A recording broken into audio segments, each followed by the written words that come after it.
Nosso boa noite a todos e todas. Os votos de muita paz, de muita alegria, porque de fato é uma noite de alegria, de congraçamento, de luzes e de reflexões. Nós estamos recebendo os nossos amigos visitantes de Minas Gerais. Veio um a mais até. E aqui na Casa Caminho do Lar, nós temos essa felicidade, né, da recepção, de sermos anfitriões.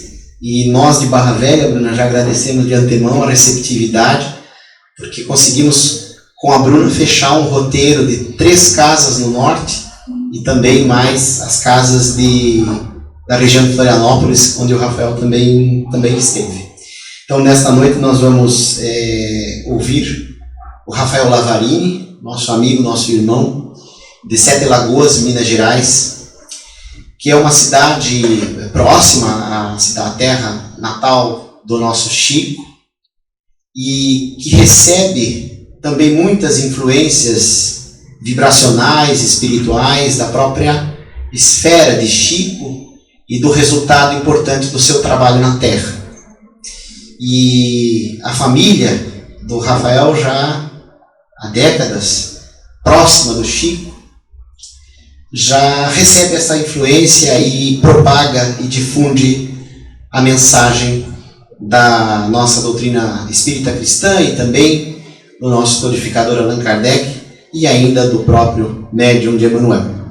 Quem é o Rafael? O Rafael é de Sete Lagoas, natural dessa cidade.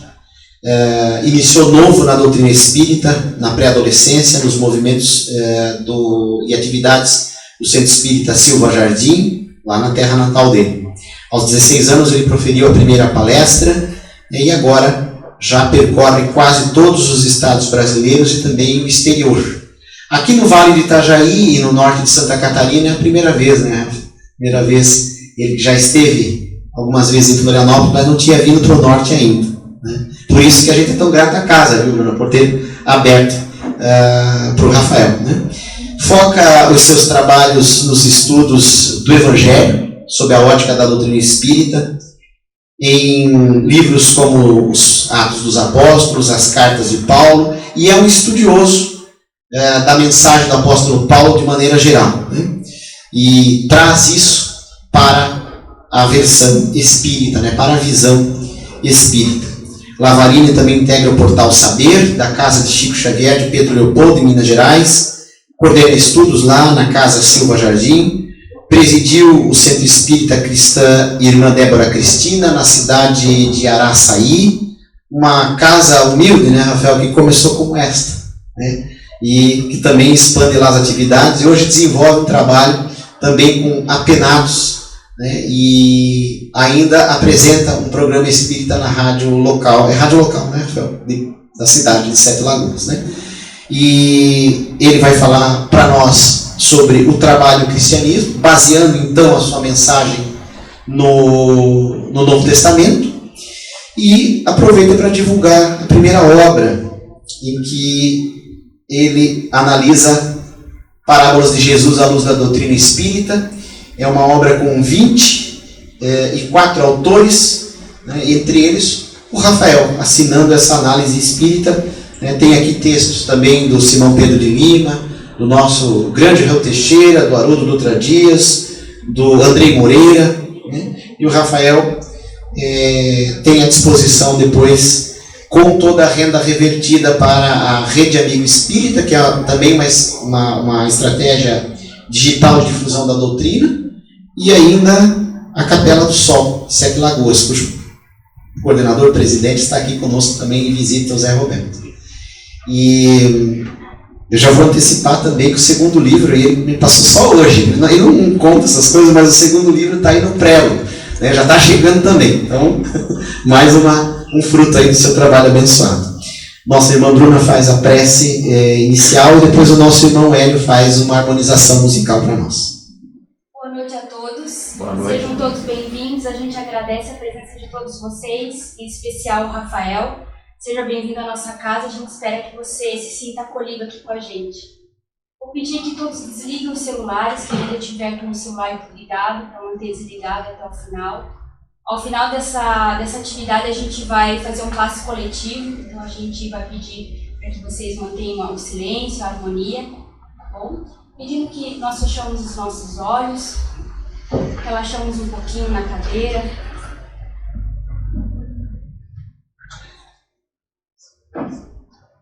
Em comunhão com Cristo, nosso Senhor, nosso Mestre, nosso Guia, elevamos o nosso pensamento a Deus, nosso Pai Celestial, agradecendo a Ele por todas as alegrias, as bênçãos e as oportunidades de servir no bem através da doutrina espírita. Agradecemos a todos os companheiros de jornada que compartilham dessa existência conosco, nos ensinando e nos dando a oportunidade de aprender com eles a todo momento. Agradecendo a todos os companheiros da doutrina espírita, a todos os palestrantes, a todos os colaboradores, aos tarefeiros, em especial a equipe espiritual da Casa Caminho do Lar, Grupo Espírita Amigo do Divino Mestre. Agradecemos o amparo, a luz, que sempre está sobre nós, sobre esta casa, nos dando força para dar continuidade a essa tarefa, a esse trabalho abençoado. E a nossa rogativa de hoje é que o Mestre Jesus possa estar presente entre nós, trazendo a sua paz, a sua compreensão, para que possamos, nessa noite, aprender um pouquinho mais com o irmão que se disponibilizou aqui conosco hoje, Rafael. Que Deus nos abençoe e nos ampare hoje e sempre. Que assim seja. Boa noite a todos. Que a paz do Mestre Jesus possa estar no coração de caminhada de todos os irmãos, não é?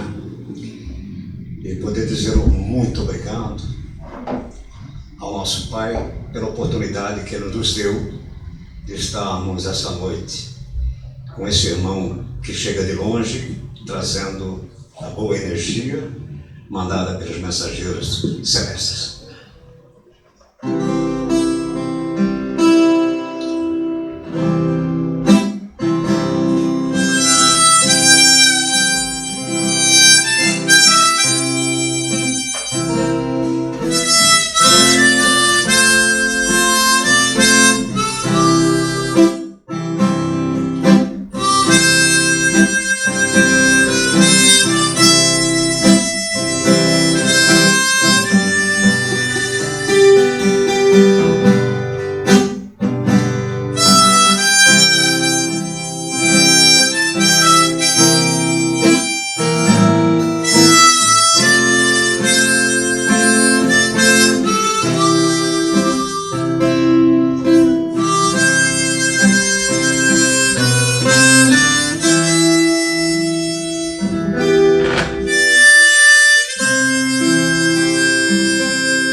Segurando na mão de Deus, de Jesus, que já está presente em nosso meio, bem que Ele falou através do Evangelho, de que 2 ou mais falando em seu nome, Ele estaria presente. Então entreguemos a Ele, depositemos nas suas mãos nosso agradecimento pelo que já recebemos, e agradecimento também pelo que virá, permitido por Jesus.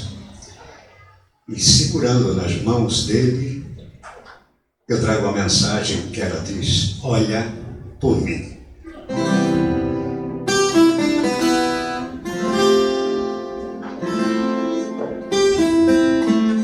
Senhor Deus, Pai de todos os que choram,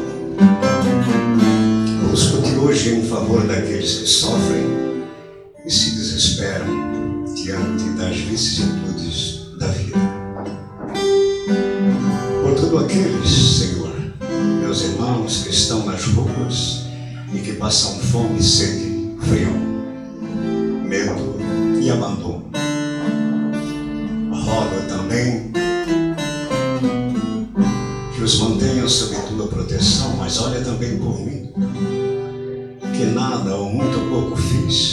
para auxiliá-los em suas necessidades.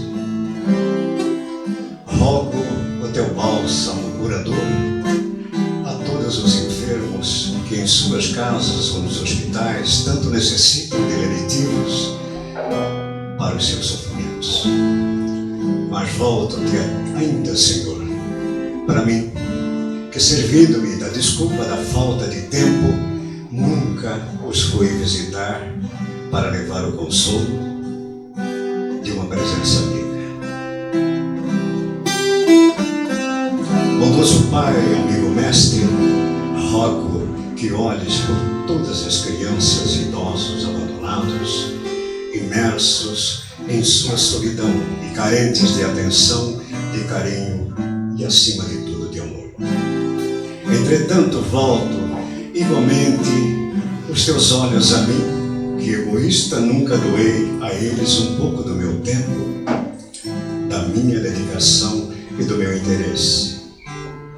Peço-te ainda tua infinita misericórdia em favor de todos aqueles meus irmãos que estagiam no mal, no mundo da violência e das drogas, e que hoje sofrem as consequências das suas más escolhas.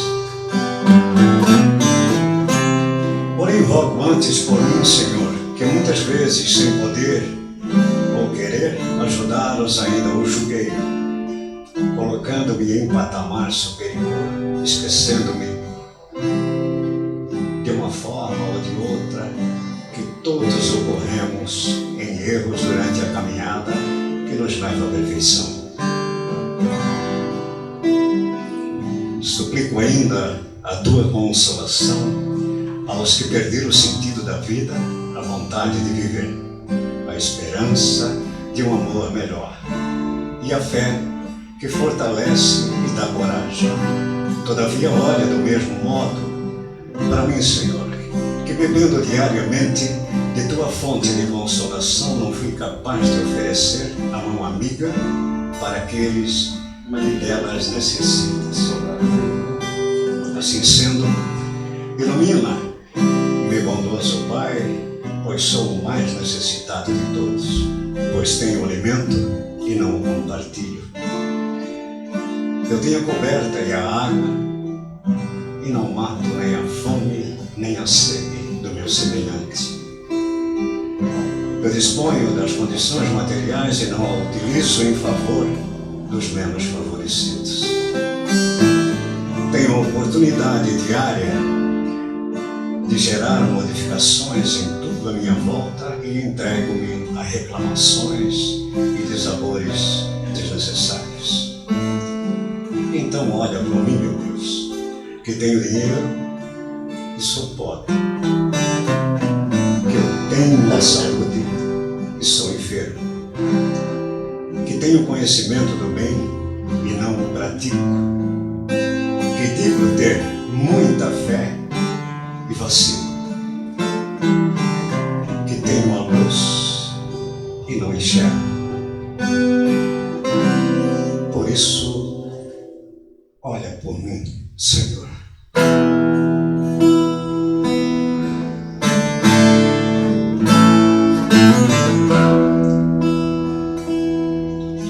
Deus está aqui nesse momento. Tua presença é real em meu viver. Entregue sua vida e seus problemas. Fale com Deus, Ele vai ajudar você.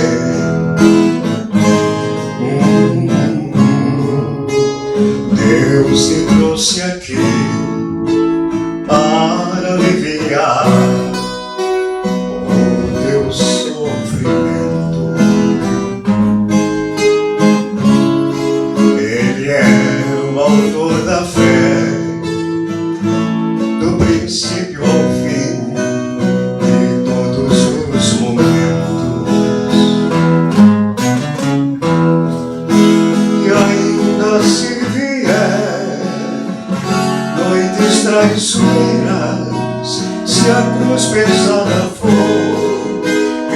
estará contigo. O mundo pode até fazer você chorar, mas Deus te quer sorrindo. E ainda se vier noites traiçoeiras, se a cruz pesada for, Cristo estará contigo. O mundo pode até fazer você chorar, mas Deus te quer sorrir.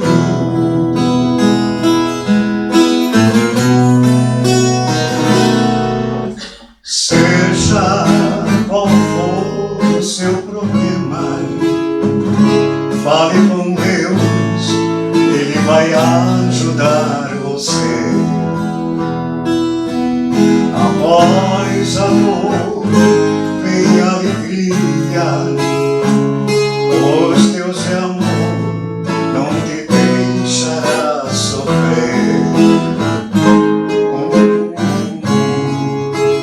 Deus te trouxe aqui para aliviar o teu sofrimento.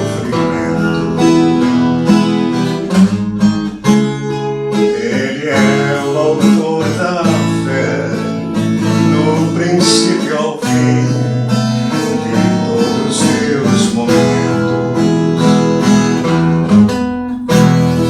E ainda se vier noites traiçoeiras, se a cruz pesada for, Cristo estará contigo. O mundo pode até fazer você chorar, mas Deus te quer sorrindo.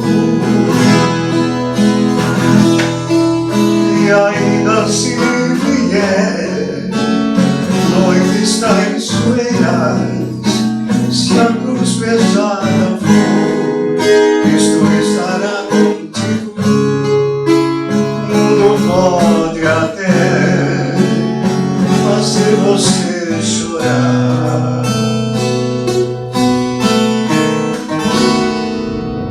Meu querido irmão, minha irmã, não diga a Deus que tens um grande problema.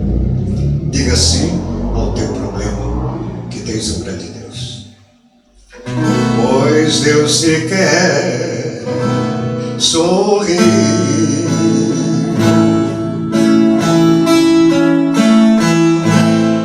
Que assim seja. Boa noite a todos. Que Jesus possa nos abençoar.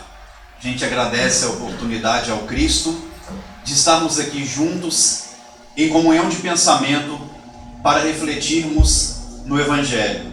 Agradecemos a presença de cada um de vocês nos dois planos de ação, de encarnados e desencarnados. Agradecemos em especial aos trabalhadores dessa casa, ao Gilvan, ao trabalhador também, senhor Laurinho, que certamente é uma grande referência a todos que aqui se encontram. E pedimos permissão à espiritualidade amiga e a cada um de vocês para iniciar a nossa reflexão recordando do início de Atos dos Apóstolos, no momento em que dois discípulos de Jesus caminhavam na estrada de Emaús. E ali eles sentiram uma presença de um homem diferente que se aproximava deles e não tiveram dificuldade para que em alguns instantes reconhecessem a figura do Cristo ressuscitado, sendo aquele homem que fizera companhia aos dois. E naquele momento começaram a conversar com Jesus, tendo novamente a esperança em seus corações, porque o Evangelho é a força do amor capaz de triunfar na própria morte. E os ensinos do Cristo se tornaram imortais após a crucificação, quando o Mestre Divino demonstrou à humanidade inteira que aquela mensagem era muito mais profunda, que aquela mensagem era uma mensagem espiritual. Portanto, aproximando-se de Emaús, o Cristo ressuscitado, se despediu daqueles 2 discípulos que disseram a Jesus: Senhor, não vá, porque a noite se aproxima. Nós, que buscamos ser discípulos de Jesus, depois de tantos séculos após a sua vinda, sentimos também em nossa alma essa saudade do Cristo. Sentimos-nos muitas vezes incomodados com essa despedida de Jesus, porque sem Ele, em nossas vidas, a escuridão vem.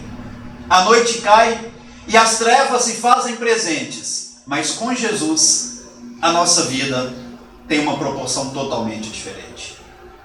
Me recordo de um momento marcante da história do cristianismo, quando Paulo de Tarso, ao lado de José Barnabé, empreendia a primeira grande viagem missionária, com grandes objetivos, dentre eles, levar a palavra de Jesus àqueles que não conheciam.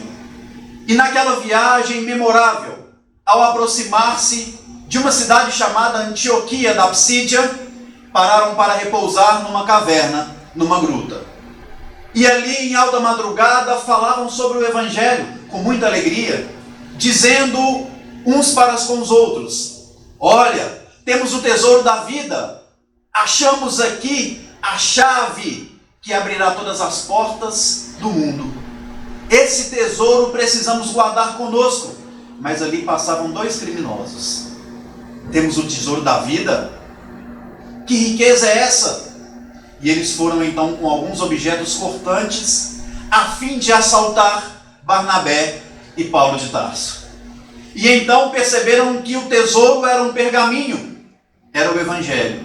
Mas eles acreditavam que aquele pergaminho tinha um mapa do tesouro. E então roubaram os pergaminhos, roubaram as túnicas que carregavam em suas bolsas, roubaram as moedas, as poucas moedas que eles tinham, roubaram os pães, as frutas, ficaram sem nada com a roupa do corpo. Amanhecendo, Barnabé disse: Paulo, precisamos voltar. E Paulo então pergunta: mas por que voltar? Por que abdicar da nossa missão? Paulo, levaram tudo. Levaram nosso dinheiro, nossa roupa, a comida. Como que nós vamos seguir? E às vezes, meus irmãos, em nossas vidas, nós questionamos Deus. E às vezes a gente para a caminhada que deveríamos fazer, porque estamos desempregados, estamos passando por uma dificuldade financeira, porque perdemos um ente amado, porque ainda não sabemos o que vamos alimentar amanhã. Não vos inquietei com o dia de amanhã.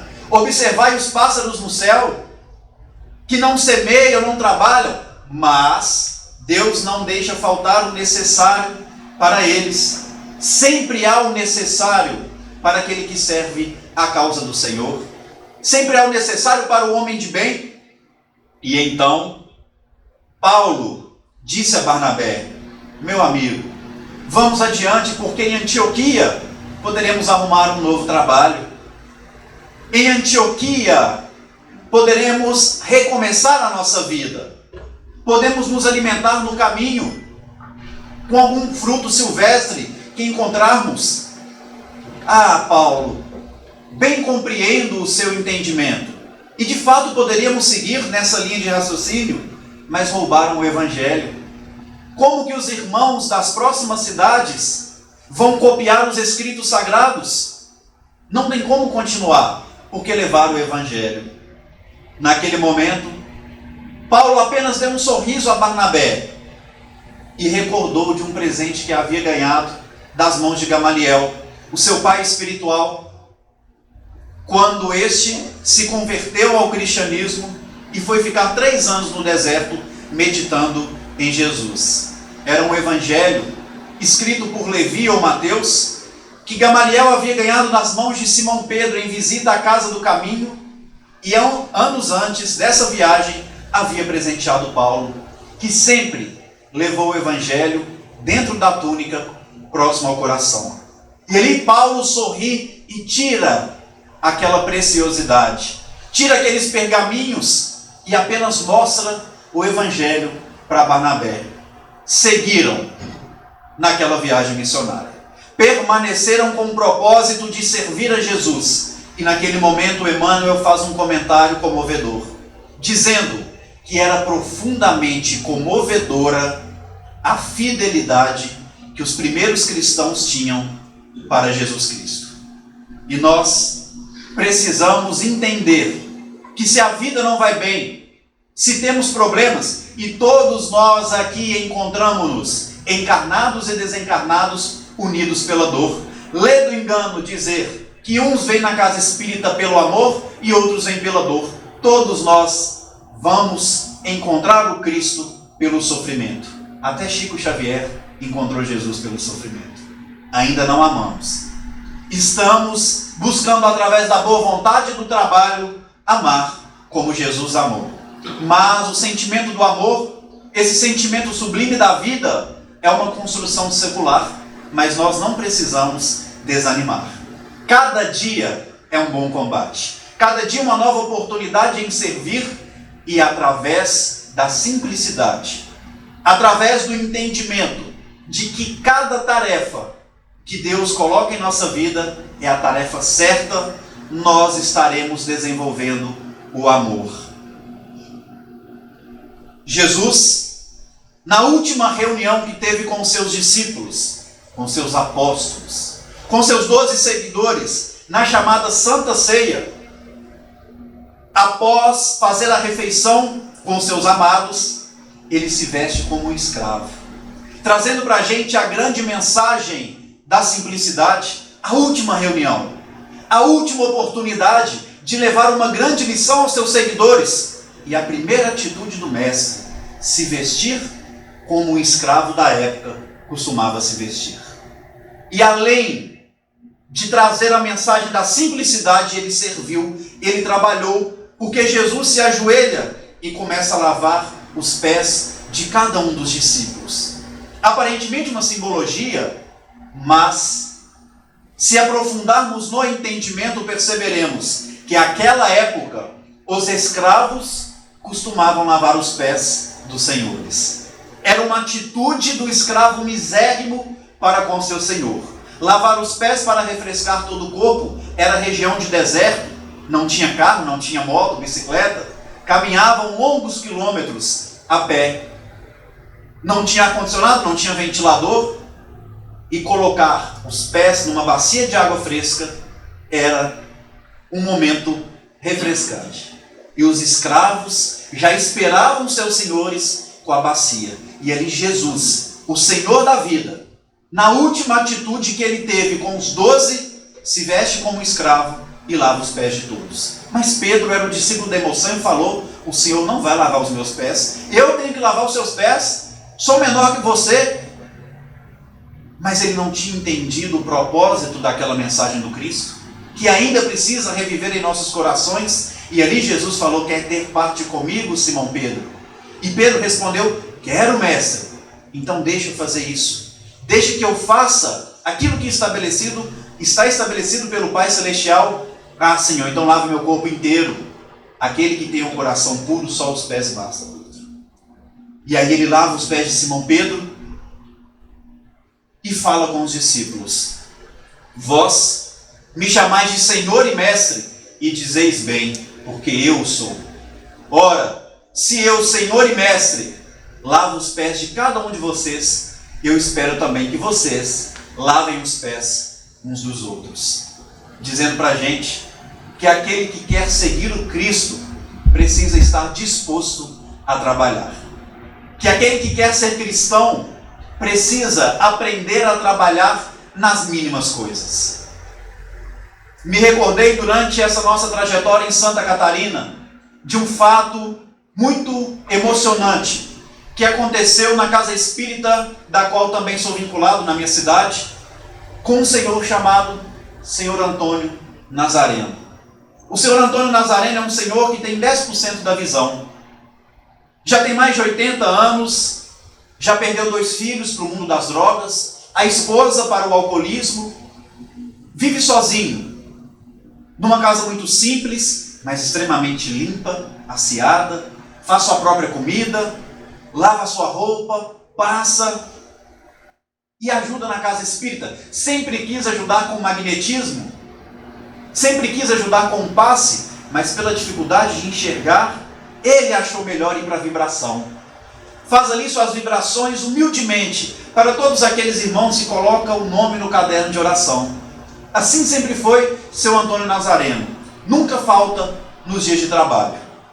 Tem problemas pulmonares seríssimos, porque a casa em que mora é muito fria, muito vento.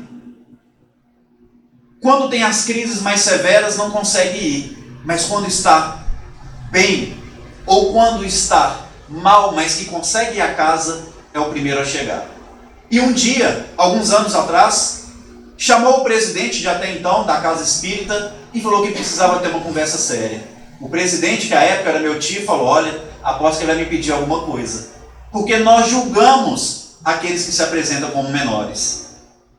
Deve me pedir alguma coisa. E São Antônio Nazareno chegou para o meu tio e falou: olha, eu tenho percebido que as cadeiras da casa, em torno de 120, elas têm ficado com um pouquinho de poeira, que a gente está aqui na região central, então entra muita poeira nas cadeiras, no corrimão, e eu quero pedir permissão ao senhor para mim continuar chegando mais cedo, mas para mim tirar a poeira com um paninho, com uma flanelinha. E aí meu tio ficou assustado, e depois de tantos anos, até hoje, o São Antônio Nazareno é o primeiro a chegar na casa espírita e está lá com a flanelinha, tirando poeira de cada uma das cadeiras. E eu não consigo imaginar o que é aquela atitude do ponto de vista espiritual. Qual é a limpeza espiritual que aquele homem extremamente simples, humilde, não pela condição material, mas pela postura, pelo estado de espírito, em estar sempre disposto a servir, seja qual for a tarefa. Muitas vezes a pessoa acha que é curada dentro da câmara de passe. O tratamento na câmara, na maca, é paliativo, porque ele começa lá fora, com um sorriso que a gente recebe e com um abraço que o trabalhador nos dá. E muitas vezes, o maior trabalho é de um homem simples como São Antônio Nazareno, que com o magnetismo dele, com o amor, tirando a poeira, já está preparando o magnetismo que cada um de nós vamos precisar ao sentar numa cadeira como essa. E a gente valoriza só o trabalho que está em evidência. Só aquele que aparece.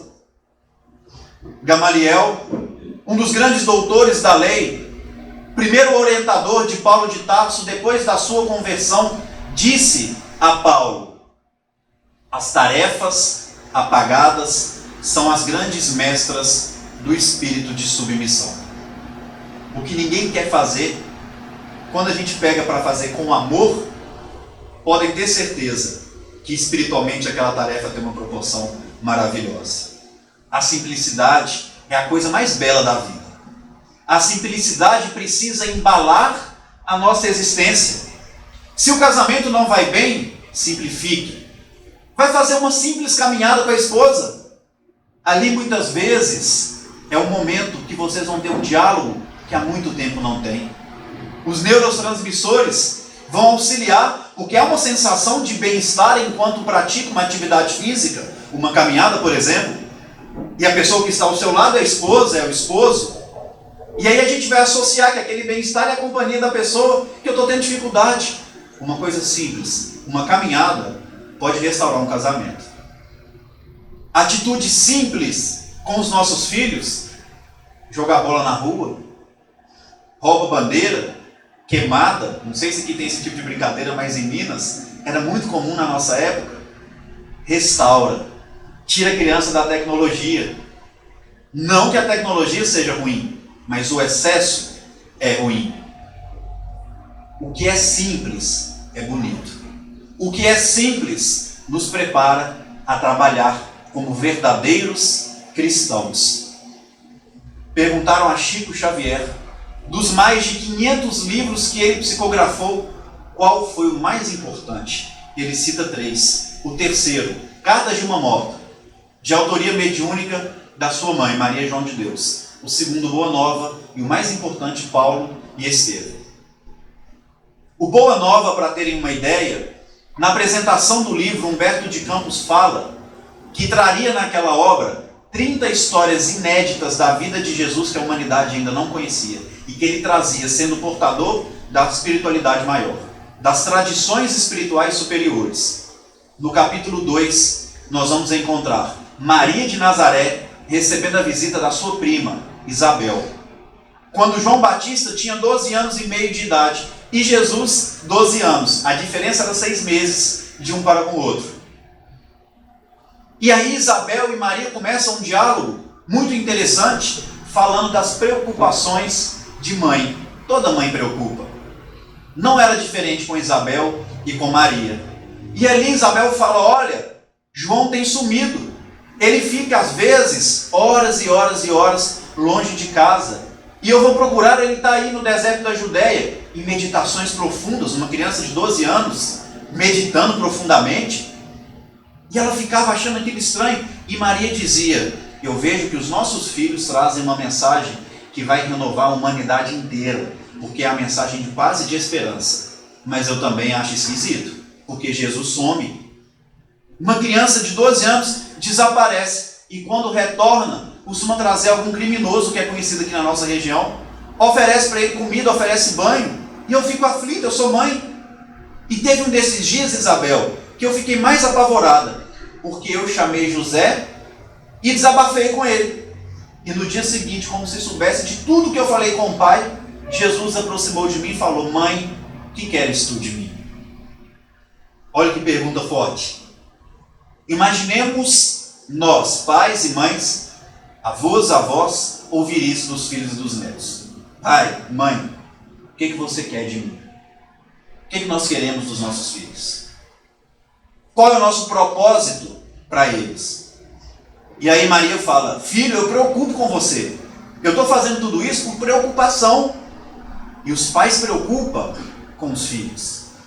E olha a resposta do Cristo. Não se preocupe comigo, porque eu já estou com Deus. E ele quis ensinar para nós, pais, mães, avós, avós, que se nós ensinamos o caminho de Deus aos nossos filhos, seja através do protestantismo, do catolicismo, do espiritismo, nós precisamos estar tranquilos, porque a gente cumpriu o nosso papel enquanto educador. A minha avó dizia mais, comeu do meu pirão tem que provar da minha religião. E ali, Maria ouve isso de Jesus, porque ele já conhecia a lei do Evangelho, que é a lei de Deus. E Maria vira para Jesus e fala, pois é, mas eu vou continuar preocupando porque eu sou mãe. E as mães são assim. Pode saber que o filho vai continuar preocupando, porque é mãe, porque é pai. E então naquele momento Jesus fala algo espetacular. Mãe, para que você fique mais tranquila, a partir de hoje te darei a maior exemplificação aos olhos do meu Pai. Vejam bem, Jesus, que criou o próprio planeta que a gente vive, governador do planeta Terra, fala com Maria, a partir de hoje eu vou te dar a maior exemplificação aos olhos do meu Pai. Ele que já tinha dito que conhecia as leis de Deus. Então vejam bem, o primeiro pilar para um lar, os filhos conhecerem as leis de Deus. E aí a gente vai estar contribuindo com um processo de regeneração. Só que Jesus vem trazer um outro ensinamento com 12 anos. Eu vou te dar a partir de hoje a maior exemplificação, porque não adianta só conhecer as leis de Deus. Nós temos que dar o testemunho. E aí Maria comenta com Isabel que naquele mesmo dia Jesus chegou com humildade. Olha a simplicidade antecedendo. Jesus chegou com humildade a José, seu pai, e o pediu que o admitisse nos trabalhos da carpintaria. Como se quisesse mostrar para a humanidade inteira que a maior exemplificação que nós podemos dar a Deus é do trabalho diário, nas mínimas coisas. E muito se questiona, e muito se fala sobre o que foi feito da vida de Jesus dos 12 ao 30. Ele trabalhou como qualquer homem do mundo trabalha. Ou qualquer um deveria trabalhar. Francisco Cândido Xavier se aposentou no Ministério da Agricultura sem nunca ter tido uma falta no trabalho profissional. Nunca teve uma falta no trabalho profissional. Depois que cumpria sua obrigação do dia, ia dar assistência à família. Depois ia para a casa espírita. e se sobrasse tempo ele psicografava. E nesse se sobrar tempo foram mais de 500 livros. Mais de 50 mil cartas consoladoras de filhos que morreram prematuramente, confortando o coração das mães. No tempo extra, porque ele não deixava de cumprir o papel de homem do mundo. E Jesus, dos 12 aos 30, trabalhou na carpintaria com José. 90% da vida de Jesus, do nascimento aos 30 de idade, viveu 33, Jesus se dedicou à família, a trabalhar por sua família. E o nosso trabalho enquanto cristãos precisa começar dentro dos nossos lares. Vou fazer um paralelo para que a gente possa fazer uma comparação séria. Já imaginaram, nesse espaço que estamos, ter mais ou menos 200 pessoas? Talvez seja aí o dobro do que a gente tem hoje. Vai ficar super lotado, não vai? Já imaginou a gente ter que viver assim durante alguns anos, com tudo fechado? Sem ventilador, sem janela. E ali vai ter um cano só na parede que vai sair uma água gelada. Independente se está frio, se está calor. E vai ter uma fossa para a gente fazer as necessidades fisiológicas. 200 pessoas num espaço desse. Tem como dormir? E na hora da refeição vai chegar uma comida azeda. E a gente não vai estar orando, não. Vai ter abuso sexual. Vai ter espancamento. Essa é a realidade de quem está dentro de um presídio no Brasil. Essa é a realidade de quem está preso. Mas o preso deveria saber disso antes de ir para lá. E nós deveríamos saber que ele teve uma estrutura familiar diferente da nossa. Mas tem muito preso que teve pai, teve mãe, que foi educado. Mas a gente não sabe qual foi o processo reencarnatório e a evolução espiritual deles. A gente acredita na imortalidade da alma. Mas Jesus amou os criminosos. Ele não amou o crime, mas ele amava os criminosos. Ele acreditou em Paulo, que era o grande criminoso da época. O próprio Paulo escreve aos Hebreus: visitai os presos como se estivessem presos com eles. Eles não conseguem dormir, eles não se alimentam, eles não têm higiene pessoal, são abusados sexualmente, apanham, mais de 90% têm depressão, mais de 98% não têm expectativa de futuro. Isso é triste? Muito. Gostaríamos de ver um filho nessa condição? Sim ou não? Não. A gente tem feito dos nossos filhos prisioneiros dentro dos nossos lares. Nossos filhos não dormem bem, dormem tarde, não tem hora para acordar, a tecnologia não deixa. Muitos jovens ficam sem dormir horas e horas e horas, dias e dias e dias, não tem horário para alimentar, e quando alimentam, se alimentam mal. Refrigerante é o que mais mata. Bebida alcoólica é legal, é normal, o espiritismo não proíbe nada. E a gente vai dando os exemplos. Não tem hora para comer, não se faz mais refeição em família. A gente autoriza a tecnologia 100% liberada, e aí eles aprendem, por exemplo, a gostar de funk, com todo respeito a todo gênero musical, mas muitas vezes a sintonia que os filhos vão tendo com esse tipo de música, a gente está incentivando a um dia ser abusado sexualmente, ou iniciar de forma precoce a vida sexual, ou estarem agressivos, jogando jogos que você passa de fase conforme você vai matando outras pessoas. E se o tiro é na cabeça, a pontuação é maior. Jogos que a tradução dele é fogo aberto. E a gente acha normal os filhos jogarem. E aí eles vão ficar agressivos, vão bater, vão apanhar. É o mesmo que acontece com um preso nessa condição. Hoje, quem cai no sistema prisional, mais ou menos 90% vai continuar cometendo crime. Porque um ciclo vicioso desse não recupera nenhum ser humano. E nós estamos tendo em nossos lares uma fábrica de seres humanos frustrados. Por isso que entre os jovens a depressão nunca atingiu pontos tão altos. Muitos não sabem o que é o futuro, não sabe o que é da vida, vai deixando a consciência coletiva levá-los. A segunda maior causa entre os jovens e crianças é o suicídio, que para a Organização Mundial da Saúde virou um problema público. Virou um problema que fugiu do controle. E aí eu vou dar um exemplo de um outro sistema prisional para a gente exemplificar de novo nos nossos lares. E aí a gente vai ver a importância do trabalho. E entender na dimensão que Kardec fala que toda ocupação útil é trabalho. Existe um tipo de penitenciário no Brasil com mais de 70 unidades e em torno de 50 em construção, chamado APAC. Aqui no estado de Santa Catarina também tem. Na APAC, a reincidência gira em torno de 12%. E existem APACs que chega a 2% só de reincidência no crime. E muita gente acha que quem chega na APAC é um preso ou alguém que cometeu um crime leve. E eu também achava que era assim. A minha professora na época da faculdade, eu fui fazer estágio numa APAC, conheci a APAC por um estágio na psicologia. Ela falou, Rafa, vai tranquilo. Vai tranquilo. Eu falei, lá é só preso tranquilo. Ela falou, só gente tranquila. Eu falei, ótimo. E aí só que ela falou comigo assim, olha, não faz atendimento com a porta fechada não, deixa a porta aberta. Eu, o quê? Não, é só um protocolo. Tudo bem. E aí eu cheguei. E aí vai abrindo aquele tanto de porta, né? Detalhe, os carcereiros são os próprios presos. Eu já fiquei cismado.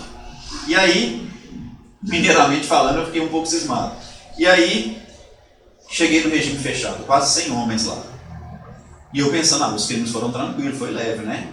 E eu, quem que é fulano de tal? Ele estava em cima de uma escada arrumando uma lâmpada. Uma chave de fenda desse tamanho na mão. Sou eu. E ele coloca a chave de fenda no bolso. Você que é o Rafael, que vai entender? Sou eu. E a gente foi para a sala do atendimento.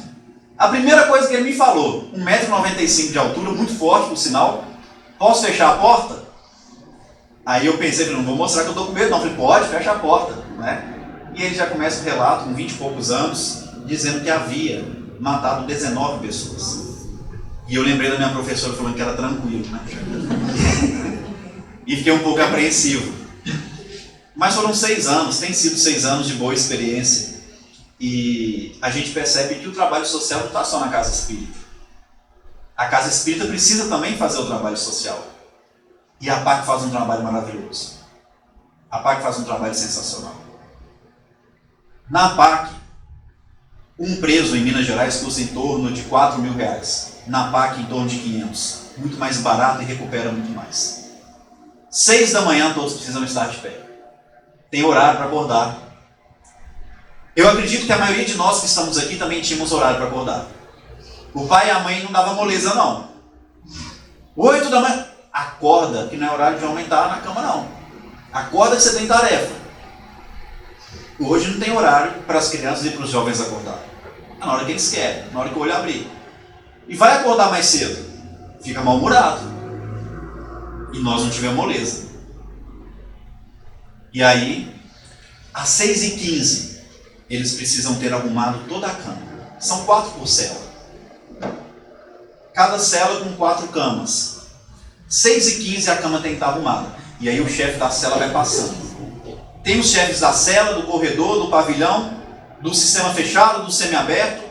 E são os próprios presos que vão tendo autonomia conforme o próprio comportamento. Se tiver uma cama um pouquinho desarrumada, ele toma uma penalidade leve. 3 leves é uma média. 3 bolinhas verdes, ele toma uma bolinha laranja. A média vai reunir a diretoria e a gente vai decidir se eles vão voltar para o sistema convencional ou não. Uma grave já volta direto. Por exemplo, o que é uma falta média? Aumentar o tom de voz na hora de conversar com o outro. Aumentou o tom de voz, existe o conselho de segurança entre os presos, eles vão relatar aquele problema e vai passar para a diretoria. E a gente vai avaliar se ele vai voltar para o sistema convencional ou vai ter mais uma chance. Disciplina, respeito, limite, saber o que é não, o que é meu, o que é do próximo. A parte moral da educação que a gente tem perdido. De cada 3 presos que chegam num sistema presidiário no Brasil, 2 não tiveram o pai.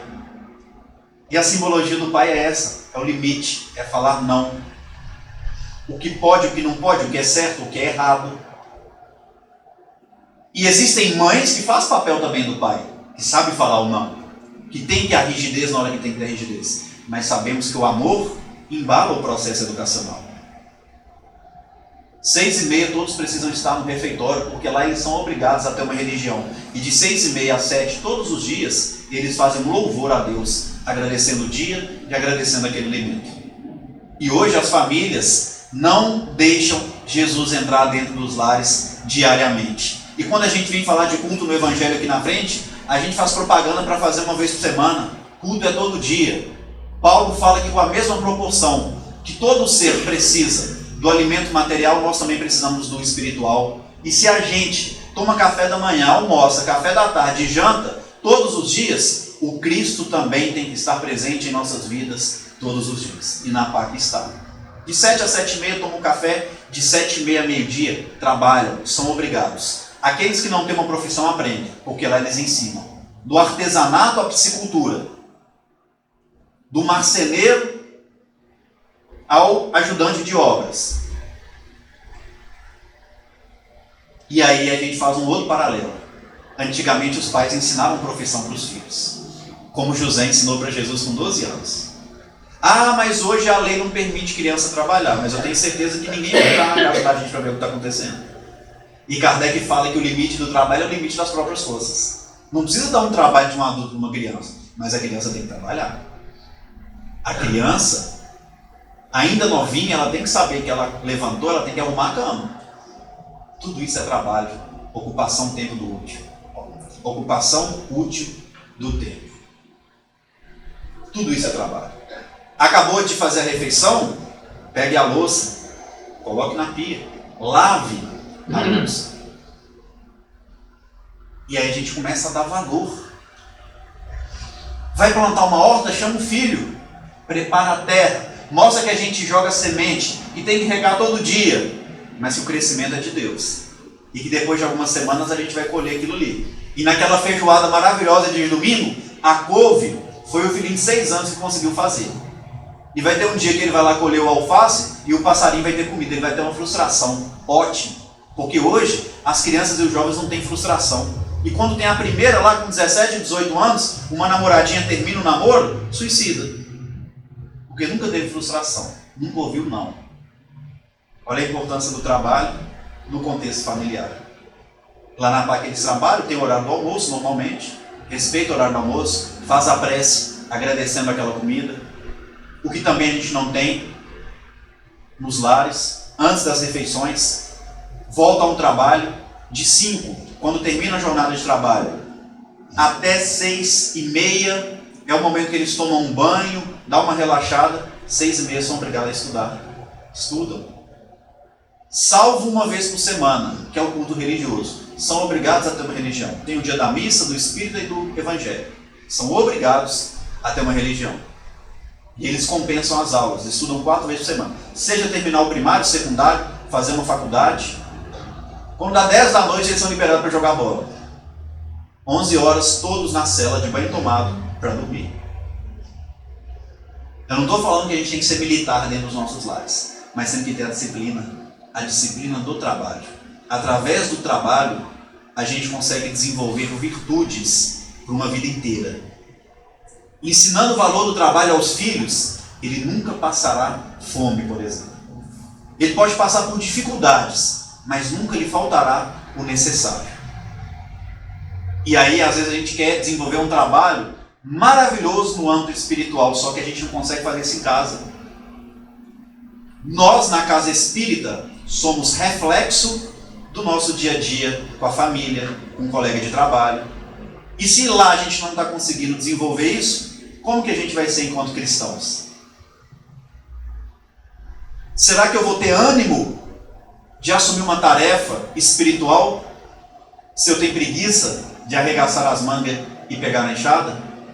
Como que eu vou ensinar alguma coisa a alguém se eu não consigo ensinar para o meu próprio filho? Como que eu vou fazer uma palestra, sendo que a forma que eu educo meu filho é só gritando? Como que eu vou dar um passe se eu sou bruto, quebro objetos, empurro, quero educar na base da força bruta? A gente não está falando que é errado o pai e a mãe dar uma palmada de vez em quando. Mas cuidado com os excessos. Quando a situação for muito crítica, pega mais leve. E a gente, ao contrário, quando o filho apronta alguma coisa muito grave, a gente quer corrigir também com a cabeça quente, na força, de forma bruta. Vai criar uma distância ainda maior. Acalme. Mas quando ele dizer uma coisa pequena, seja mais rígido. Porque aí não vai fazer uma coisa maior lá na frente. Jesus costumava fazer dessa forma com os discípulos. Ele estava sendo preso. Pedro foi defender ele, defendendo um cara que estava sendo preso injustamente, teoricamente bacana. Pedro pegou a espada e arrancou a orelha do soldado. Jesus, na hora, guarda a espada, porque quem fere pela espada será ferido. Jesus era pacífico, não usava armas. Guarda a espada. Quando iam defender o Cristo, ele reprimia. E quando fazia uma coisa muito grave, como por exemplo Judas entregando ele nessa cena, ele oferece o rosto para Judas beijar. Ele não fala nada com Judas, porque aquele não era o momento. E dessa forma, a gente vai começar a valorizar o trabalho, que segundo Gamaliel, é o movimento sagrado da vida. E se a gente tem saúde e força, nós precisamos converter isso em favor de nós mesmos, dando o próprio exemplo do trabalho, mas exigindo também dos filhos, das crianças, dos jovens, que eles também sirvam. E aí a gente vai lembrar do que Jesus falou com Maria: a partir de hoje te darei a maior exemplificação aos olhos do meu Pai. Jesus pediu trabalho, humildemente, ao seu pai, José. O profeta Isaías, no capítulo 53 do seu livro, vem nos falar, mais ou menos 7 séculos antes do nascimento de Jesus, que o Filho de Deus nasceria de uma virgem. Ele fala que seria um homem de dores, não teria beleza nem formosura. Todo mundo ia desconsiderar ele, mas seria um homem experimentado nos trabalhos. O Filho de Deus foi um homem experimentado nos trabalhos. O amor não é um sentimento contemplativo. O trabalho é o meio de aperfeiçoá-lo em nossas vidas. Saulo, quando se converteu, ouviu de Gamaliel também: meu filho, o que aprendestes com seu pai? Quando eu era criança, meu pai me ensinou a ser tecelão. Não poderia ter recebido das mãos paternas uma dádiva maior, porque toda família que é edificada sobre o respeito a Deus e com o valor do trabalho, aquele lar tem a bênção divina. Olha Gamaliel falando o mesmo que Jesus fala a Maria. A família edificada sobre o temor a Deus, respeitando as leis de Deus, conhecendo o Evangelho e com o valor do trabalho, aquela família tem um selo de bênção divina recaída sobre o lar.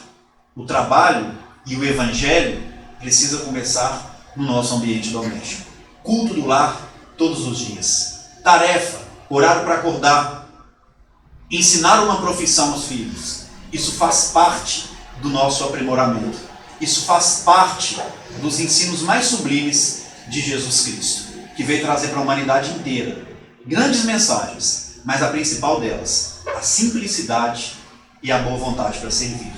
Exemplo disso é no momento em que toda aquela raça judaica, todos aqueles que acreditavam no Velho Testamento, esperavam com ansiedade a vinda do Salvador. Muitos aguardavam a vinda do Salvador na figura de um rei. Muitos esperavam que no dia que Jesus fosse nascer, aquilo seria anunciado para as pessoas importantes do mundo. E então Gabriel, aquele espírito de luz, vai escolher pastores no campo que, segundo o evangelista Lucas, trabalhavam em alta madrugada. Os pastores do campo significam o trabalho simplório da agricultura. E Lucas ainda ressalta: trabalhavam em alta madrugada, se esforçavam muito mais do que deveriam. E ali, aquela visão de Gabriel fez com que os pastores do campo tivessem medo. Segundo Lucas, eles caíram por terra com grande temor. E quando vem em nossas vidas o anúncio da mensagem renovadora do Evangelho, a gente sente medo.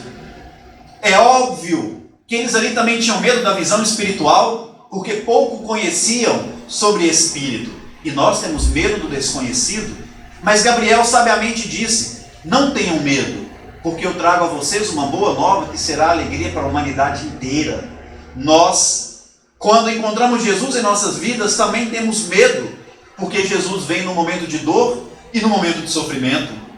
E Gabriel fala: não tenha medo, porque a mensagem do Evangelho é alegria. A dor nos move, mas conhecer Jesus e viver Jesus nos dá paz de consciência. Alegrai-vos, porque hoje, em Belém de Judá, vos nasceu o Cristo, que é o Salvador.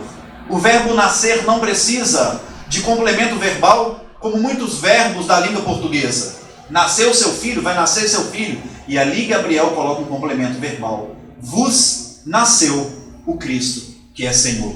Jesus não precisava nascer para ele evoluir. Já era um espírito puro. Jesus nasceu para cada um de nós. E nós precisamos permitir que o Cristo nasça em nossos corações. Gabriel permaneceu naquela visão espetacular e que marcou a humanidade inteira, dizendo aos pastores do campo: um sinal será dado, para que vocês reconheçam Jesus, para que vocês reconheçam o Cristo.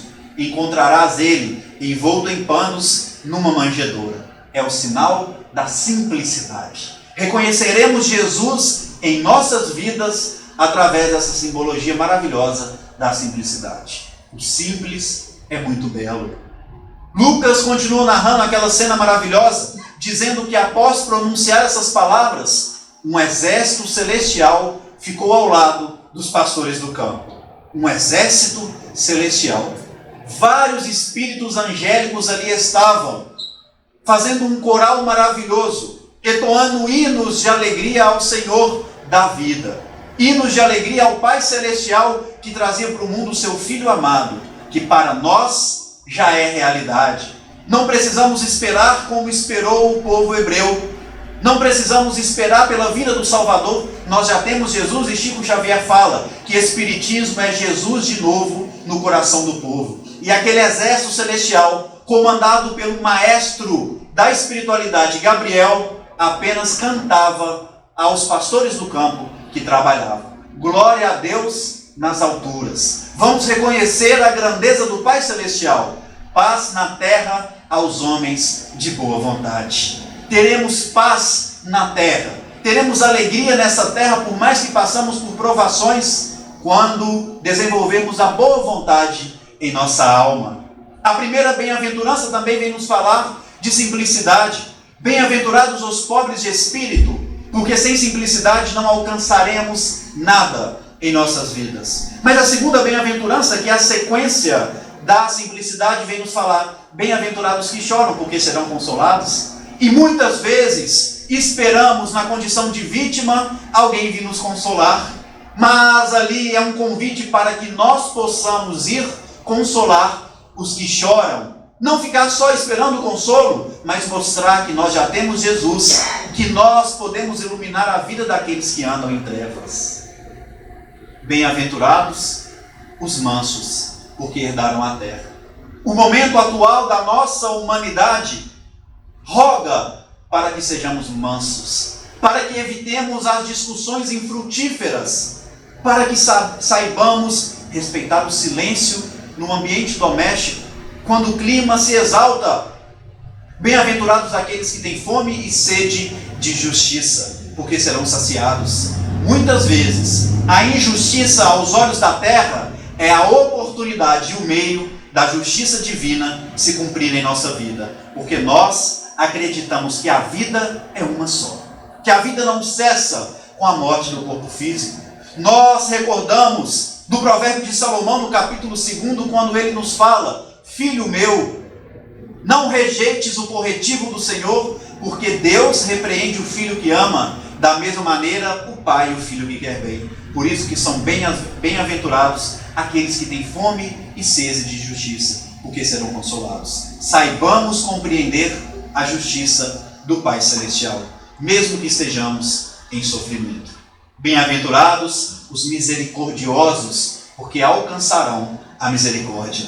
Ser misericordioso com aqueles que são simpáticos às nossas ideias é muito fácil.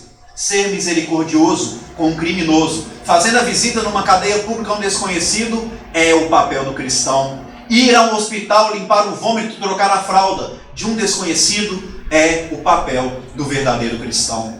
Ir de encontro a dependentes químicos do crack e ouvir a dor deles, dar um abraço, é o papel do verdadeiro cristão. É a misericórdia, para que um dia também possamos alcançar a nossa misericórdia.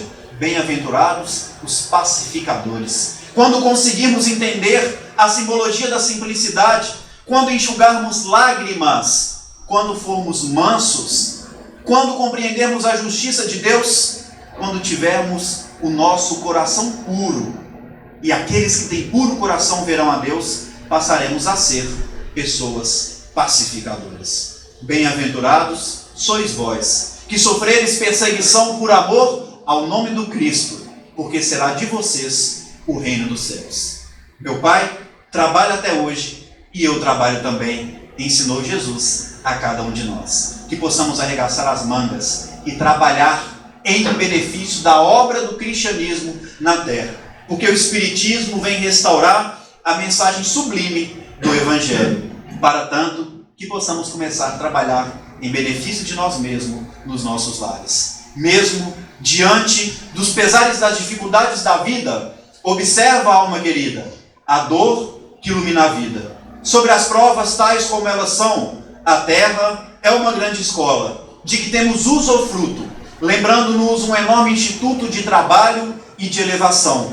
Nascemos e renascemos, atendendo às leis divinas, conforme as lições precisas de que temos nos para dar no serviço que nos cabe, ou com aquele com quem convivemos, jaz em ponto supremo do nosso próprio lugar. Na tarefa em que estejas, cumpre o dever que te assiste. Se a vida te parece triste, não te queixes de ninguém.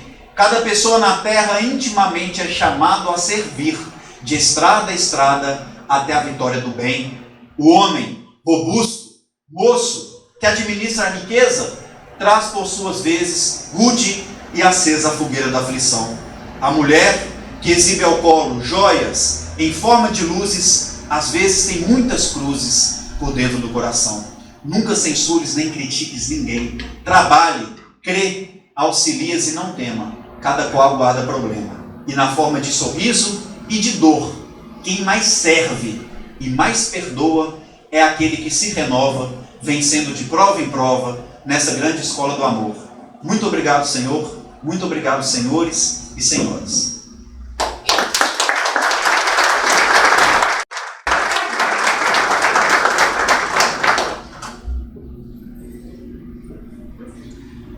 Muito obrigado, Rafael. Muita paz. Todos gratos pela sua inspiração. Que a família comece e termine sabendo onde vai, e que o homem carregue nos ombros a graça de um pai. Que a mulher seja um céu de ternura, aconchego e calor.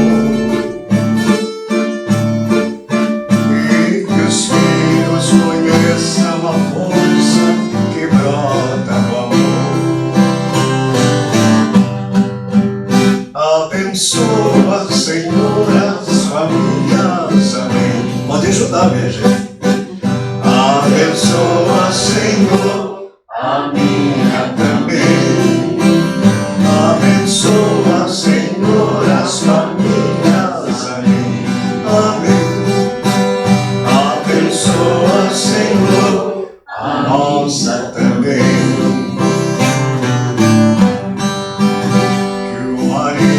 A mulher tenham força de amar sem medida,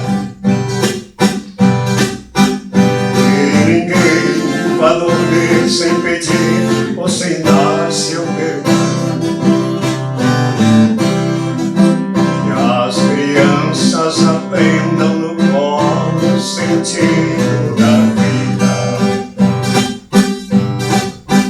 que a família celebre a partilha, o abraço no pão,